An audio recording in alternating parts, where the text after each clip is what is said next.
Hello everybody, my name is Jeremy Urso and this is your 2014 South Carolina College Football Preview.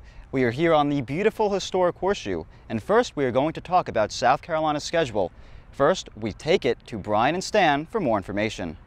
Hey guys, so another South Carolina Gamecocks football season here, the 2014 season. Alongside me is Stan Smith. I'm Brian Principe. First game of the season for the Gamecocks. We're highlighting the schedule here is with the Texas A&M Aggies here next Thursday night. What's going on for that game, Stan? Our new SEC West rival rolls into town. Without Johnny Manziel, their All-American quarterback, but they still have plenty of offensive weapons, including highly touted true freshman Speedy Noyle, who can run a 4.3 40. Wow. Blazing Speed. He'll test the Gamecocks secondary. Yeah, I think what's going to be big here in this game is a secondary play, like you said, for South Carolina. But also here is going to be a big offensive line for South Carolina, and Dylan Thompson and Mike Davis against a weaker Texas A&M defense. I think they're going to have a field day in this one. I have South Carolina winning. What do you have for this one? I also have them winning. So 1-0 start for Stan and I with the Gamecocks going into the next game right here in Columbia against East Carolina. Should be a win, right? Should be a win, yes. A tune-up game for Georgia in the next week. Right, so South Carolina should be 2-0 going into a huge game here, the first CBS game of the year, SEC CBS game of the year. Could potentially be a matchup of a 1-0 Georgia and a 2-0 South Carolina. You never know, Stan. College game day might be right here. Right here on the Horseshoe. Yeah, would that be incredible? What do you got for that one? Georgia's running back, Todd Gurley, is arguably the best running back in the country. Right. They're behind a weaker offensive line than Georgia's usually had, but Todd Gurley will still test the Gamecocks front seven. Right, and I think what's big here, Georgia's defense isn't as strong as it was in previous years. Right. You got pretty much an inexperienced defense coming from the Bulldogs. Once again, I think South Carolina's offensive line, Dylan Thompson, experienced quarterback, and Mike Davis, who potentially could have a Heisman year this year, are going to give Georgia a lot of trouble here. I got South Carolina winning. We all know how big this game is. Usually the winner of this game goes on to play in the SEC East, the SEC Championship as the East winner. What do you got? I also have the Gamecocks winning in a close one. Yeah, I think it's going to be close. You know how Georgia-South Carolina plays, always close games. Yeah. Big rivalry here in Columbia. I think because the game's in Columbia, South Carolina should win. Next, we got Vanderbilt in Nashville this year. What do you got for that one? It's a trap game. Even though they don't have head coach James Franklin anymore, they always play to the level of their competition. South Carolina still pulls out a win. Right, and I think it's a trap also. Big game. A lot of under-the-radar games here for South Carolina in the year, but I also think there's a trap, but I do think South Carolina should win and move to 4-0 on the year for the Gamecocks. Big game, though. Big game. Could be a lot of issues in Vanderbilt. Next, we got Missouri here in South Carolina and Columbia, the Battle of Columbias. What do you got for that one? It's going to be a revenge game for Missouri. It's going to be very close. They have Matty Mock, who played against South Carolina last year, but the Gamecocks defense should be up to the challenge and a high-scoring affair, but the Gamecocks, I think, will pull out a defensive stop at the end. Yeah, this is going to be all offense in this game. I do like Matty Mock. I'm a big fan of Matty Mock. He's a great player. I think this is where South Carolina might have some issues here at home. It's a game where many fans probably think South Carolina should win here in Columbia. I think they might lose. I have Missouri winning this game. This could be the first stumbling block for the South Carolina Gamecocks. Missouri wins in a revenge game. Like you said, lost a tough one out Missouri. This time they get the Gamecocks at home. Coming into the next one, Kentucky on the road. It's going to be a win. Should be a win, right? Should be a win. South Carolina should go on to play Furman here at home. Another win. Should be a win, but it's now into the big part of the schedule, the big boys. Auburn on the road. Big game, potentially the biggest game of the year. Could be the stamp that sends the Gamecocks to the college football playoffs. Right. What do you got in this one? Out in the Plains, Auburn still returns their probably the best quarterback in the SEC, in Nick Marshall. He's not a great thrower, but he is certainly the most athletic quarterback probably in the country. Right. We see what he can do running the football. I believe Auburn will beat the Gamecocks in this one. Really? I have what's going to go happen here is the big play between Nick Marshall running the ball. Like you said, not the best passer, great runner. I think the South Carolina middle linebackers and linebackers are going to really be the key in this game. Can they stop the run? Can they force him to pass the ball? I think they will, and I think South Carolina will get a win in Auburn, which they haven't had in a long time. It's been a while. It would be a huge win. And that'll be incredible. Like I said, this could be the stamp that sends them to the college football playoff. Imagine South Carolina's undefeated, wins at Auburn. Incredible, right? Easily a top 4 team in the country at the end of the year. Exactly. So that's going to be a big game, potentially the biggest game of the season in Auburn, Alabama. Moving on, Tennessee here back at home after the big game in Auburn. Gamecocks are looking to get revenge against the Volunteers, who some could say derailed the Gamecock season as they had hoped to go to Atlanta. The Gamecocks win in a tough one. Tennessee always plays close. Right, you're absolutely right, hitting the nail on the head. South Carolina and Tennessee, always close. South Carolina seems to play down to Tennessee's level sometimes. Tennessee, potentially a better team this year. Butch Jones has had them in the right direction. I think South Carolina wins, but it's going to be closer than most people think. Right. 7 or 3, even 3 points in this game separate the Volunteers and the Gamecocks. Moving on, go down to Gainesville, potentially the team that has the most difficult defense for the Gamecocks to play, the Florida Gators. What do you think? That's right. They do have probably the toughest defense the Gamecocks will face all year. However, their offense lacks some experience. They did not play very well last year, which caused them to only win 4 games. Right. Assuming Jeff Driscoll's back, the game should be close, but I do believe the Gamecocks will pull out a win in the Swamp. I think this is another game where South Carolina is going to just be overmatched. I think Florida is a lot better than they were last year. Jeff Driscoll's back, should be healthy this year to play the Gamecocks. And South Carolina, we saw the game last year. They struggled big time against Florida last year. And without Driscoll, that makes me a little nervous because the Florida defense is very, very good. Offense struggles a little bit. But I think this is another game where South Carolina stumbles, and this might be the one that is just too much. They lose 2 games, 2 SEC games. I think that might be it for the Gamecocks for the college football playoff and even for their SEC title berth or SEC East title berth. I think this is where South Carolina lose their second game of the season. Certainly a possibility. It's going to be a tough game. It's a toss-up. It's going to be a close one, but I have Florida winning because they are at home, and with Jeff Driscoll back, could be a tough one for the Gamecocks. Coming back home, South Alabama. Another win. Should be a win. Pencil that one in. And finally, the big one. If South Carolina is now with 2 losses in this part of the year, I think this is going to be their biggest game. Obviously, it's always the big one, but this one will be their biggest one if they do have 2 losses. And obviously, if they only have 1 loss, like you're saying, huge, huge game. They could still be a top 4 team. Exactly. Clemson, out in Clemson, South Carolina. The big rivalry. South Carolina potentially going for 6 wins in a row.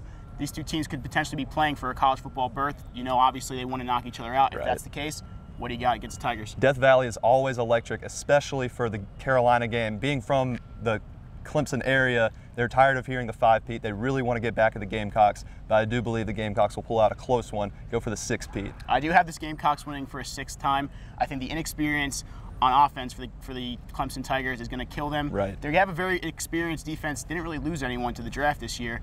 But I think that South Carolina will get their 6th win of the year and go on potentially. Like if you're saying what's right, 11-1, I got to think that they would be in the college football playoff. 6th win in a row would be fantastic against the Tigers. Exactly. So potentially an incredible year shaping up for the Gamecocks.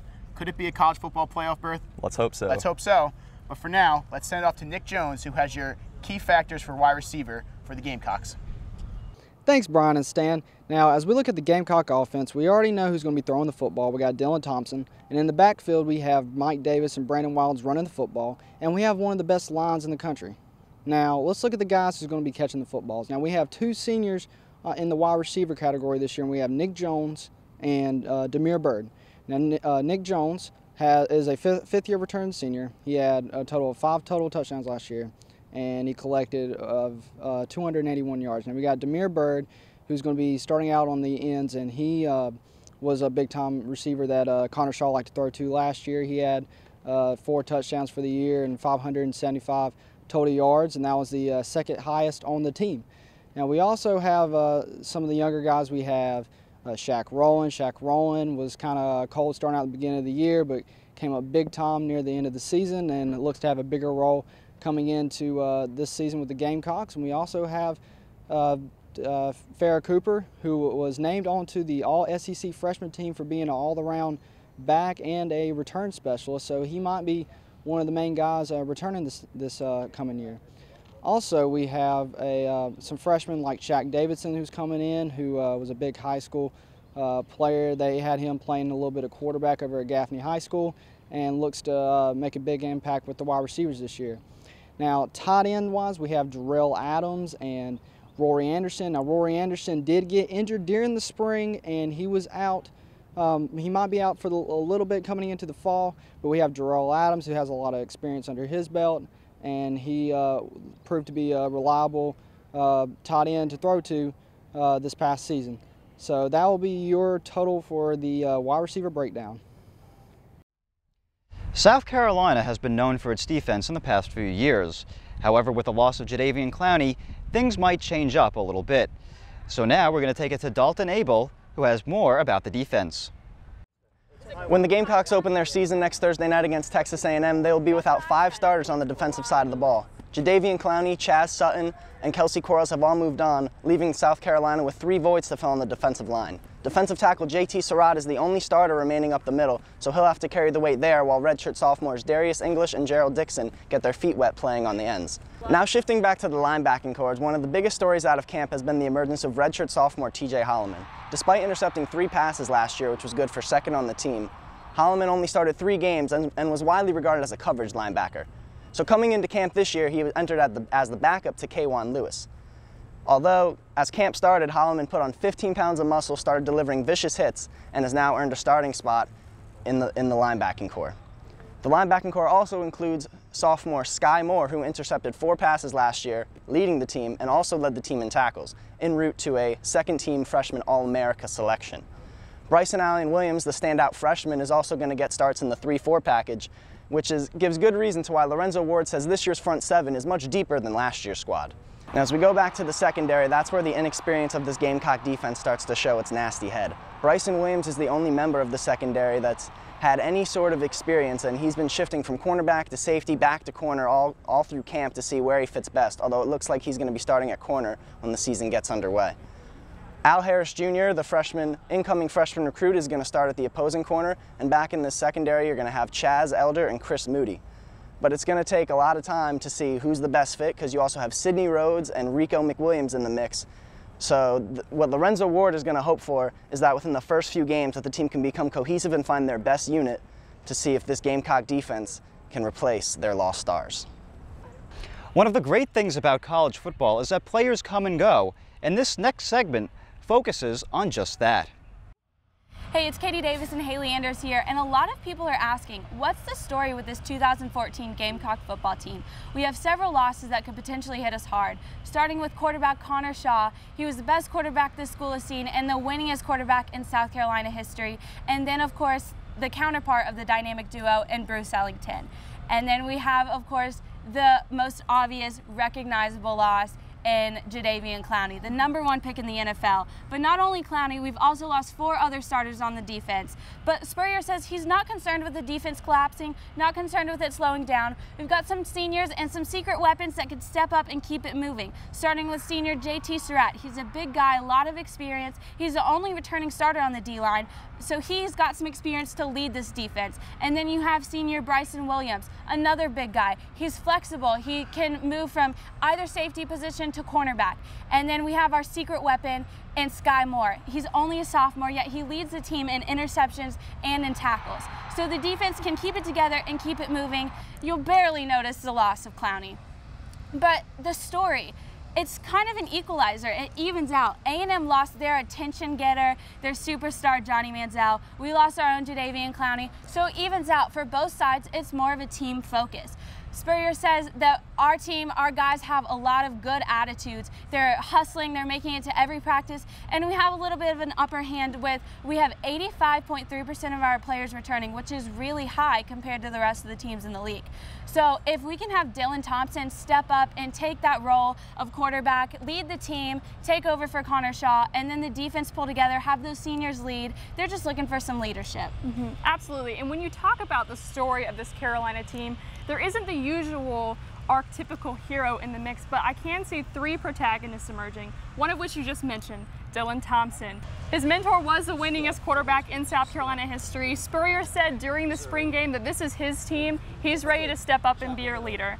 Now, to the offensive line, the line that protects our quarterback. I'm looking at AJ Cann to be a leader. He's definitely going to step up. This summer, he and Dylan ventured to Israel on a missions trip, as some of you may know, and they learned a lot about themselves, about the game of football, and about other people. So I really think that their trip and their experience is going to add to their leadership coming back this season.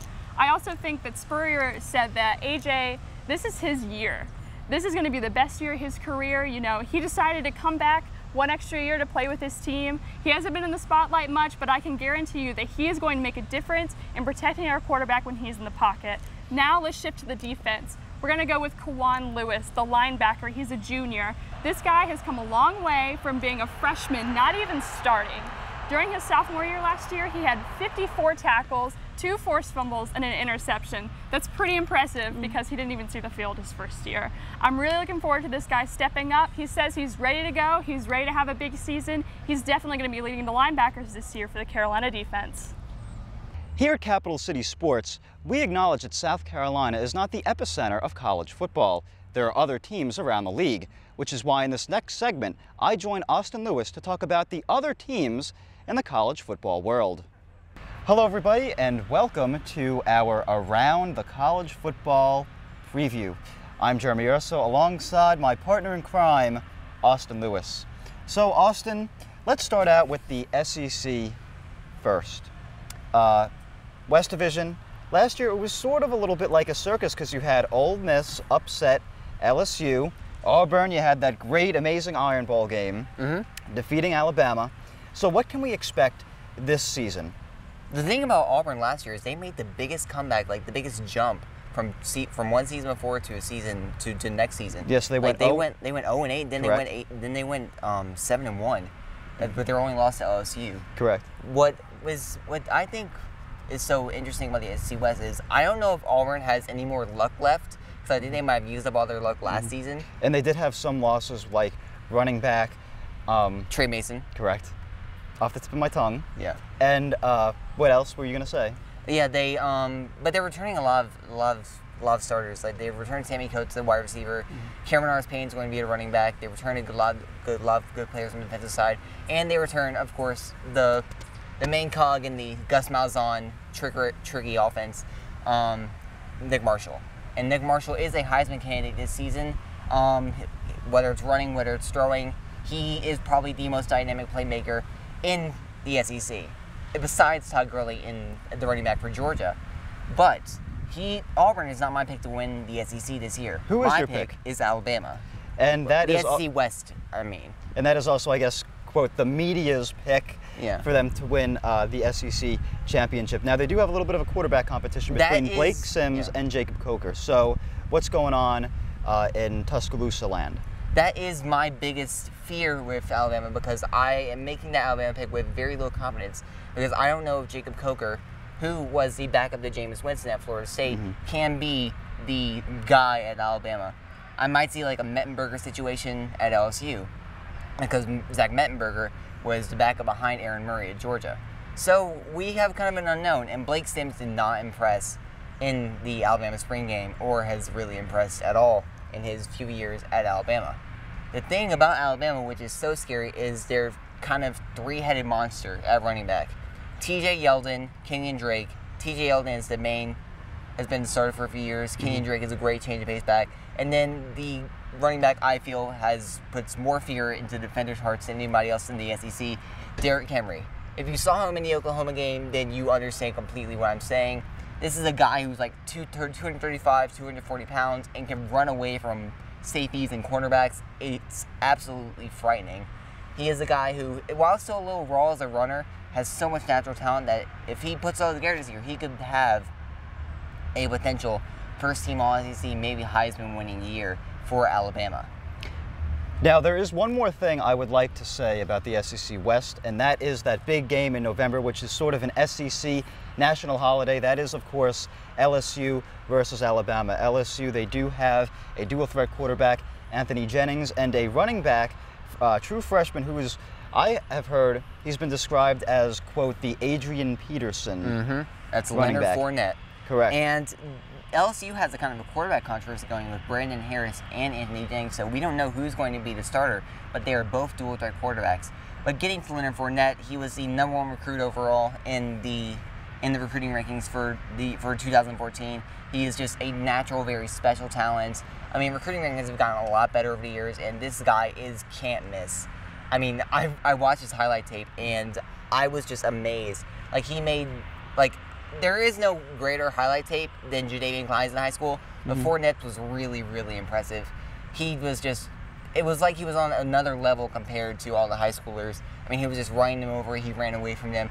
He seems like one of those guys who is just going to be one of those very special running backs in the SEC, in the mode of maybe like a Ronnie Brown or a Calic Williams who used to play for Auburn, or potentially like better than Jeremy Hill was for LSU. And I think if Fournette lives up to his billing, along with the stable of running backs Les Miles has, LSU could have a real shot at winning the SEC West. My surprise team in the SEC West has to be Ole Miss because they returned Bo Wallace, who is probably one of the leading passers in the SEC. They have a great recruiting class. They had a great recruiting class last year. They have Robert Kimdichie on the defensive line. They have Laquan Treadwell on the outside, who is a fantastic receiver. He might be the best receiver in the SEC if Alabama didn't have Amari Cooper, but he might be more talented than Amari Cooper. He just doesn't have the talent around him that Amari Cooper has at Alabama. So, transitioning from the SEC West, we now move over to the SEC East. Obviously, on this show, we've talked a lot about South Carolina, but some of the other teams, Missouri, Georgia, Florida. We play both Missouri and Georgia at home, and we play Florida in Gainesville. Correct, in Gainesville. Who is your pick, Austin, to win the SEC East? Can I call this a homer pick? Because I want to call this a homer pick. Go right ahead. I'm picking South Carolina to win the SEC East.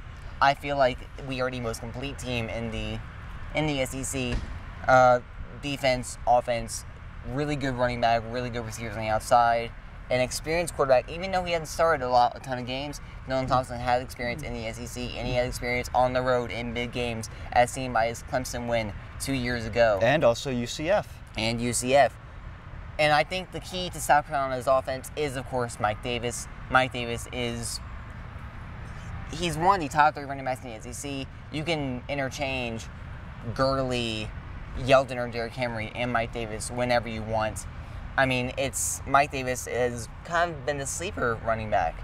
He was the guy who was actually leading the SEC in rushing for a while until he got banged up later on in the year and had some lower rushing games towards the end of the season. But Mike Davis, if he stays fully healthy, along with our stable of running backs, including David Williams, who I think is going to have a breakout season for the South Carolina Gamecocks, I think it's going to be the South Carolina offense will be too potent, along with a fantastic offensive line and a really good defense with really great linebackers, led by Sky Moore, and a defensive line that will make their strides in the season, and a young secondary, which should be really good by the end of the season. I think South Carolina wins the SEC East because I think Georgia does not have a quarterback in Hudson Mason. Sure, he won on the road against Georgia Tech, but it's also Georgia Tech. And I don't know if Todd Gurley and Keith Marshall can carry that team to an SEC East crown. And they both have to stay healthy as well.